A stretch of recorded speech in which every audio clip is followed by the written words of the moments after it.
Olá, hoje nós vamos falar quais as principais razões para a negativa do visto E2. Esse é um tema de extrema importância porque essa vai te ajudar a você escolher melhor o seu negócio.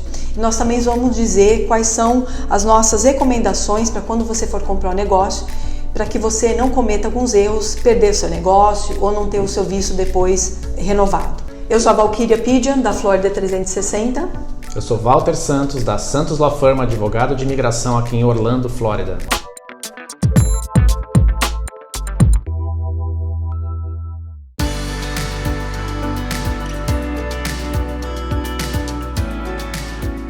Dr. Walter, nos mais de 15 anos de experiência que você tem aqui nos Estados Unidos sendo advogado de imigração, você deve ter enfrentado dificuldades, em alguns casos, para a aprovação dos vistos.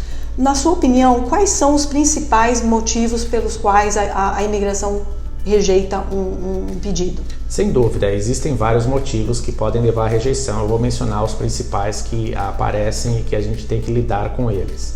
Em primeiro lugar, é a questão da substancialidade do investimento e que anda junto com a marginalidade. Eu vou falar das duas em conjunto para deixar bem claro. O valor que é colocado nesse investimento, porque como esse é um critério subjetivo, não existe um valor objetivamente determinado pela lei, então você vai ter que convencer o oficial consular ou imigratório que aquele investimento é suficiente para gerir um bom negócio, que tenha bons lucros, que tenha funcionários e que vai dar resultados positivos para você, investidor, e para a sua família.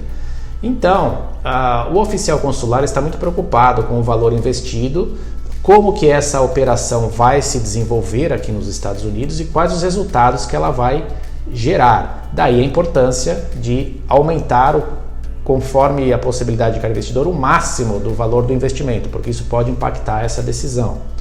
Outra questão que afeta bastante é a origem e a titularidade do dinheiro investido, Val.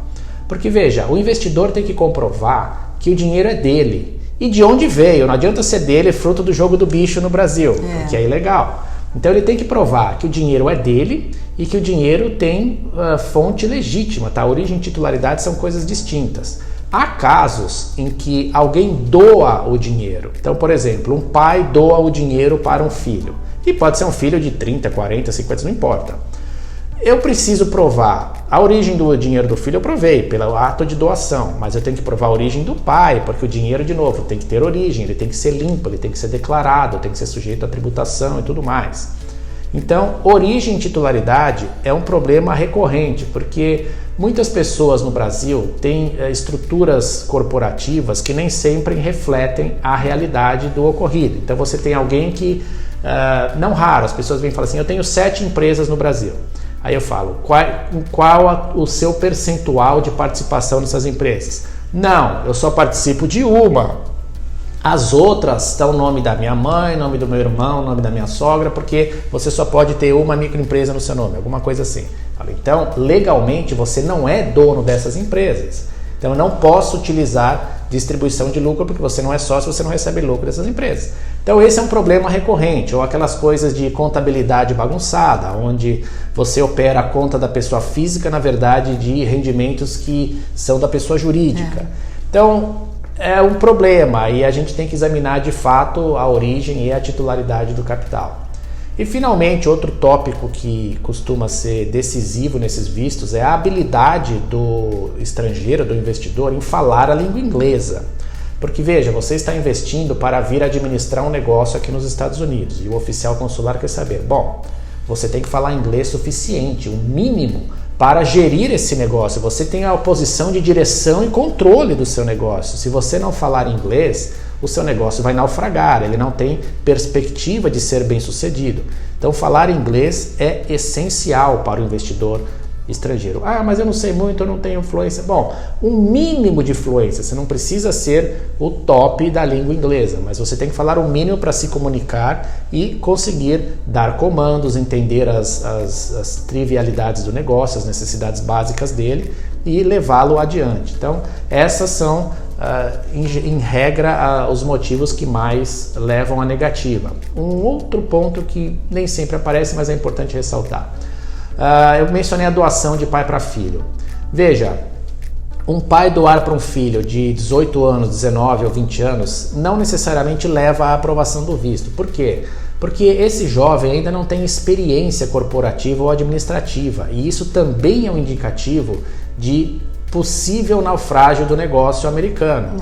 Então, quanto mais experiente for o investidor, maior a chance de ser aprovado, tá? Simplesmente receber dinheiro de algum familiar por doação, comprar o negócio e vir para cá, não é garantia de resultado favorável. Então, esses são os alertas também para que as pessoas se planejem, fiquem ligadas e trabalhem dentro das suas possibilidades. E do ponto de vista do negócio em si, quais são as recomendações? A Florida 360 está há mais de 10 anos ajudando estrangeiros a virem através desse visto de outros, e algumas coisas a gente notou nesse período todo que podem ser pontos de dificuldade para as pessoas. Primeiro, que a pessoa interessada em vir para cá e ter um negócio, eu sei que a questão do visto às vezes é a principal. Aí eu quero comprar um negócio porque eu preciso do visto. É importante que você pense que você vai ter que sustentar esse negócio durante aí um período que em média é de 5 anos até a renovação, certo, Dr. Walter? Então é importante que você reconheça que você vai ficar com esse negócio durante esse período, que vai exigir que você tenha um certo conhecimento, fluência em inglês, como o Dr. Walter comentou, porque eu vejo que muita gente acaba comprando um negócio e acaba perdendo o negócio, ou o negócio diminuindo, porque não tem condições de fazer a comunicação, às vezes com o cliente, às vezes até com o funcionário, tá? Então, o primeiro ponto importante, venha preparado com a questão da comunicação, tá? O outro ponto também você tem essa capacidade de gerir um negócio, você tem algum tipo de experiência, porque imagina só, você vai vir do seu país para um país diferente, de uma língua diferente, que tem muitas vezes procedimentos comerciais de mercado diferentes do seu do Brasil. Então, algumas coisas que eu vejo, por exemplo, Dr. Walter, que acontecem aqui na Flórida, a gente tem vários casos de negócios que os brasileiros trouxeram para a Flórida e que não deram certo. A grande maioria, e negócios que bombam no Brasil aqui não deram certo. Por quê? Porque o brasileiro, se não está aqui, se não tem a experiência aqui, se não conhece o mercado, às vezes o que funciona no Brasil, às vezes o que é atrativo para o brasileiro, não necessariamente é atrativo para o americano. Uma das primeiras coisas que nós recomendamos aos clientes da Florida 360 é: não pense mais como um brasileiro. Venha para cá e entenda o que o americano quer, o que o americano tem interesse. Eu vou dar um exemplo. A maior parte das pessoas pensa que a Flórida é só de latino. Pessoal, vocês sabem qual o percentual de brasileiros no estado da Flórida em relação a toda a população? É menos de 5%.